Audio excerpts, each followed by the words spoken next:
برای سیامند حاجو سروکی شپلا پیشتر روزا کرد لسوریه بشه که راستخوان پره که سکایپی دجاولی رد گل مدابا برای سیامند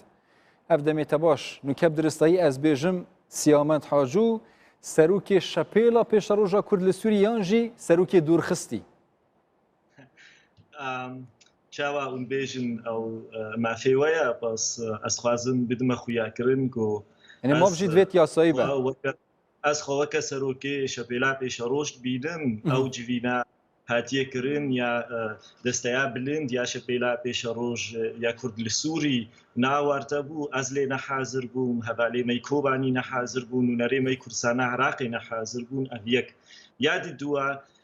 دستورا شپلا پیش روش ماف نادي دستیا بلند یا شپل یعنی های القیادیه ماف نادي سروکی شپل دوری کار بخی اد بس مافی کنگره و دستور یا ما مالپرمه رسمی ده هر کس کاری لیبنره و آنها که براستی دستریجی کریه تجاوزی دستورا مکرنا و هر کس کاری داخیانی که درخی بناوی هی القیادیه یعنی دستیا بلند و بیجی ما سروکی پارتیا خوا دوری کار کریه. باشه برای سیامت ایدی یعنی بگشتی هم بیجین اف بریارا سرکرداتی شپل نیاساییه. نیاساییه و نه بریارا سرکردیا شپیلا چند کس هنه سرکردیا شپیل دا کار دکن حوالی منن او ناکش کاریم نرازینن. باشه مادم همو اندام این شپیل توی جوینا یعنی یا آورته یا جینا آورته دا حاضر نبوینه. برام جد در خستنا بریاره که وصل تایبتی جوی دمی داد چیه؟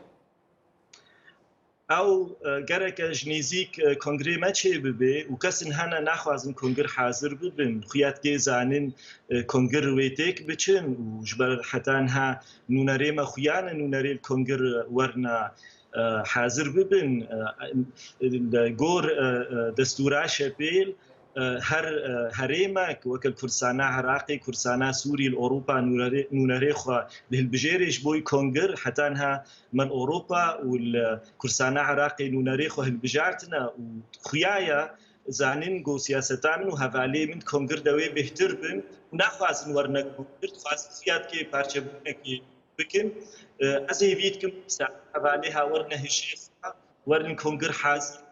این کنکر دوی کی سر بکرد. ایدی هول تیدان شپل به پارچه کردن هین پیشروجا شپل چاد بینن در رگریل برانبری و پارچه بونه هیتا گرتن یانجی دی اف هولوان سرکفت. وكم قلت اف كسي اف داخياني دانا ناخذ نورن كونغر حاضر بن خوازن بارچبونه الشبيل بكن ازبه وردكم نج مصلحتا شبيلا بيش روجا بارچبو نج مصلحتا انجمانان اجتماعيه نج مصلحه مضطي كرده بارچبون شبيل. ام بحثا انجمن اجتماعی کرد لسوریه بکنن کسی حتی اون که چه برسه کوی بسیاری داره تایباتی جی بحثایی کریه که تو پابندی بریارین انا کسی نبوده. اف نراسته اون زنان از کمیته کلیه در و کرد که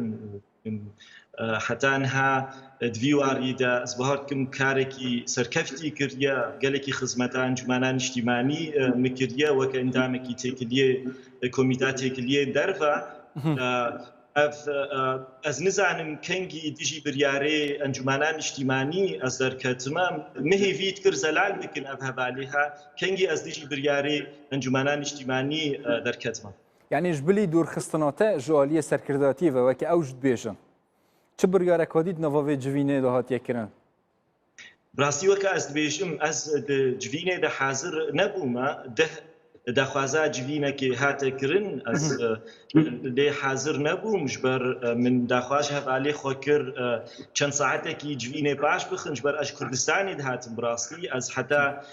دو از الکردستان عراقی بوم یعنی نهات الالمانیایی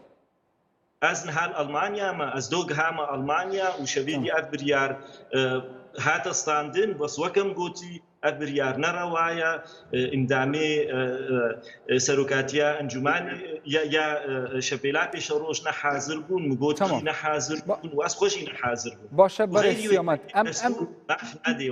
ام دیر جوی اوهاتی کرن اگر صبحی جوی نکادی آورته هات کرن و بریار هات داین تو که سروک شپیل نمینی تو ده چه پابندی و بریاری بی اگر شوی کی یاسایی پێشیم گۆ نکارن پێی بریاری بستێن دەستور نیزام داخلی یا شەپێلا پێشەڕۆژ ماف نادێ سەرکرداریە